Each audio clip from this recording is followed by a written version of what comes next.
আজ শেয়ার করব উচ্ছের রেসিপি। উচ্ছে এমন একটা সবজি বাচ্চারা কেন বড়দের মধ্যেও অনেকেই একদমই পছন্দ করে না। তবে আজ এমনভাবে উচ্ছেটা রান্না করব একদমই কিন্তু তিতো লাগবে না। এটা আমি গ্যারান্টি দিয়ে বলতে পারি, বাচ্চা থেকে বড় সকলেই খেয়ে নেবে, এতটাই টেস্টি হয় খেতে। নমস্কার বন্ধুরা, ভিলেজ ফুড অ্যান্ড ব্লগ চ্যানেলে সকলকে স্বাগত। তাহলে কি করে তৈরি করব সেটাই দেখে নেওয়া যাক। সবার প্রথমে এইখানে আমি নিয়েছি উচ্ছে। উচ্ছেগুলোকে ভালো করে জল দিয়ে ধুয়ে নিয়ে তারপর কেটে নিয়ে ফিরে আসছি। উচ্ছেগুলোকে চাক চাক করে কেটে নিয়েছি, একটু মোটা করে কেটেছি। ভালো করে জল দিয়ে ধুয়ে তারপরে জলটাকে ঝরিয়ে রেখেছি।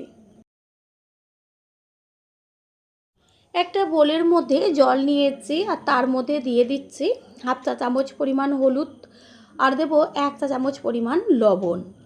হলুদ আর লবণটা মিশিয়ে নিয়ে এবার ধুয়ে রাখা উচ্ছেগুলোকে জলের মধ্যে ভিজিয়ে রাখবো 5 থেকে 10 মিনিট মতন। এইভাবে জলের মধ্যে যদি হলুদ লবণ দিয়ে ভিজিয়ে রাখা হয়, উচ্ছের মধ্যে থাকা তেতো ভাবটা অনেকটাই কেটে যাবে। একবার ট্রাই করবেন। 5 মিনিট বাদে ফিরে এসেছি। এবার উচ্ছেগুলোকে জল থেকে ভালো করে হাত দিয়ে চিপে চিপে জলটাকে বাদ দিয়ে তুলে নেব। দেশ ও দেশের বাইরে থাকা যেসব বন্ধুরা আমাদের ভিডিওগুলো দেখে সুন্দর সুন্দর কমেন্ট করে যাচ্ছেন, তাদের অসংখ্য ধন্যবাদ ও অনেক অনেক ভালোবাসা। যেমন ডালি দেবনাথ দিদিভাই ত্রিপুরা আগরতলা থেকে ভিডিওটি দেখেছেন, আপনাকে আর আপনার পরিবারের সকলকে অসংখ্য ধন্যবাদ ও অনেক অনেক ভালোবাসা। এইভাবেই আমাদের পাশে থাকবেন। জলের থেকে সমস্ত উচ্ছেগুলো চিপে তুলে নিয়েছি। এবার গ্যাসের ওভেনে কড়াই বসিয়ে কড়াইটা ভালো করে গরম করে নিয়ে দিয়ে দেব সাদা তেল। তেলটা গরম হয়ে গেলে পরে এর মধ্যে দিয়ে দেব গ্যাসের ফ্লেম লোতে রেখে হলুদ গুঁড়ো। তারপরে উচ্ছেগুলোকে সমস্ত একসাথে দিয়ে দেব। এই যে হলুদ দেওয়ার কারণে উচ্ছেটা তেলের মধ্যে যদি হলুদ ছাড়া দেওয়াও হতো, চারদিকে তেলটা ছিটতো। আর হলুদ দেওয়ার জন্য একটুও কড়াইয়ের চারদিকে তেল ছিটবে না।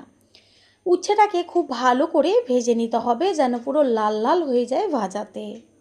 দেব 1 চা চামচ পরিমাণ লবণ। লবণটাকে মিশিয়ে নিয়ে এবার উচ্ছেটা ভাজা হতে থাক। নিচের পিঠটা কিছুক্ষণ ভেজে নেওয়ার পরে এবার উল্টে দিচ্ছি ওপরের পিঠটা হবার জন্য। ঠিক এইভাবে এপিঠ ওপিঠ করে উচ্ছেটাকে একদম লাল লাল করে ভেজে নেব।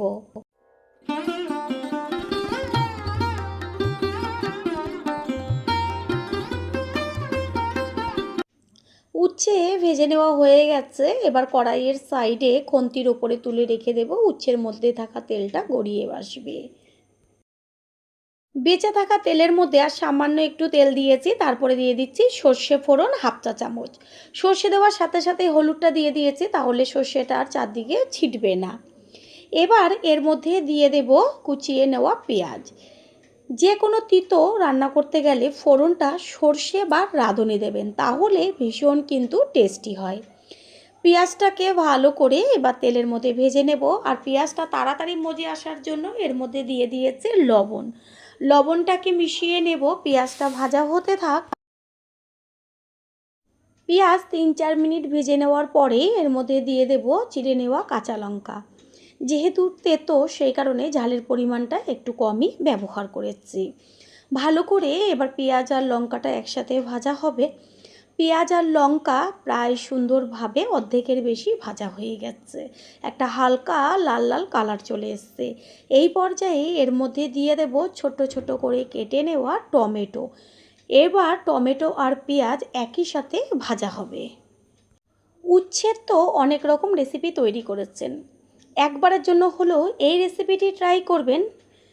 খাবার পরে এসে কমেন্ট করে জানিয়ে যাবেন যে কতটা টেস্টি হয়েছিল, আর বাচ্চা বা যারা একদমই খায় না তারাও খেয়েছিল কি না।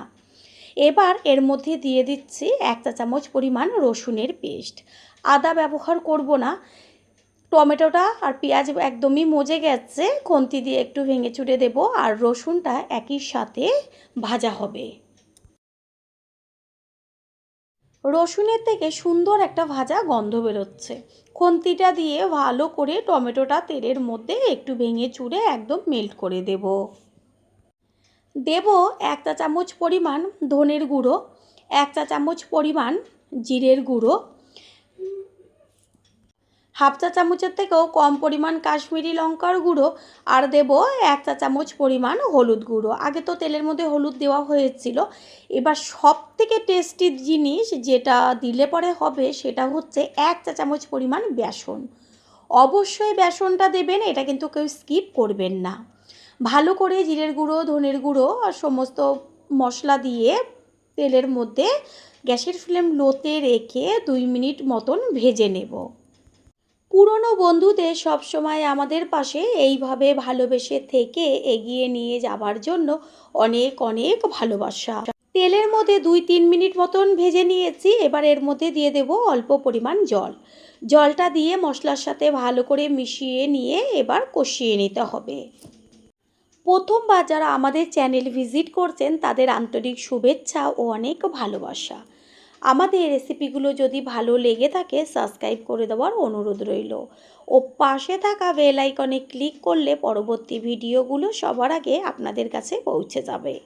মশলার থেকে সুন্দরভাবে তেল ছাড়তে শুরু করেছে আর এত সুন্দর একটা গন্ধ আসছে।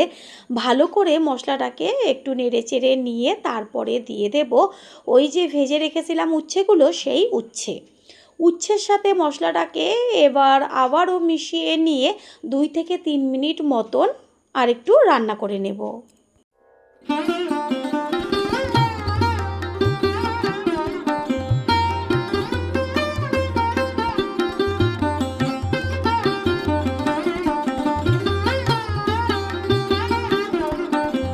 উচ্ছের সাথে মশলাটা কষিয়ে নিয়েছি। এবার এর মধ্যে দিয়ে দেব গ্যাসের ফ্লেম হাই করে উষ্ণ গরম জল। জলের পরিমাণটা বেশি একদমই প্রয়োজন নেই, কারণ উচ্ছে তো ভাজাতেই সিদ্ধ হয়ে যায় আর এটা ঝোল হবে না, একদম গামাখা হবে। গরম গরম ভাতের সাথে এত টেস্টি লাগবে খেতে, যেটা নাকি খাওয়ার পরেই বুঝতে পারবেন। জলের সাথে মশলাটাকে ভালো করে মিশিয়ে নিয়ে গ্যাসের ফ্লেম হাই করে রান্না করে নেব। বন্ধুরা, আপনারা যেইখান থেকে ভিডিওটি দেখছেন অবশ্যই কমেন্টের মাধ্যমে জানাবেন। আপনাদের ধন্যবাদ জানাতে পারলে সত্যিই আমরা ভীষণ ভীষণ আনন্দিত হব। আপনাদের করা কমেন্টসগুলো পেয়ে আমরা এতটাই উৎসাহিত হই পরের ভিডিওগুলো তৈরি করার জন্য। 5 থেকে 6 মিনিট বাদে ঢাকনাটাকে সরিয়ে দিয়ে গ্যাসের ফ্লেম হাই করে দেখিয়ে দিচ্ছি কালারটা কত সুন্দর, আস্তে আস্তে কালারটা চেঞ্জ হয়ে যাচ্ছে। ঠিক এইভাবেই রান্নাটা করে নেব। সমস্ত কিছুর ব্যালেন্সটা ঠিক রাখার জন্য দিয়ে দিচ্ছি চিনির পরিমাণ একদম অল্প, কেউ চাইলে স্কিপও করতে পারেন, তবে চিনিটা দিলে সমস্ত কিছুর ব্যালেন্সটা ঠিক থাকবে। ভালো করে মিশিয়ে নেব। এবার এর মধ্যে দিয়ে দেব টেস্টটা আরেকটু টেস্টি হবার জন্য হাফ চা চামচ পরিমাণ গরম মশলার গুঁড়ো। গরম মশলার গুঁড়োটাকে মিশিয়ে নেব, আর কোনো মশলা এর মধ্যে ব্যবহার করার প্রয়োজন নেই। রেসিপি একদম তৈরি হয়ে গেছে, এবার গ্যাস অফ করে দেব। তৈরি হয়ে গেল আজকের রেসিপি। আশা করি রেসিপিটি ভালো লাগলো, আর যদি ভালো লেগে থাকে একটা লাইক, কমেন্টস, পারলে একটা শেয়ার করে অবশ্যই জানাবেন। আপনাদের করা একটা লাইক ও লাইকের পাশে থাকা হাইপ আর একটা শেয়ার আমাদের কাছে অনেক অনেক গুরুত্বপূর্ণ। All friend, thanks for watching my video. আপনারা সকলে ভালো থাকবেন, সুস্থ থাকবেন। আবারও দেখা হবে অন্য কোনো রেসিপির এপিসোডে।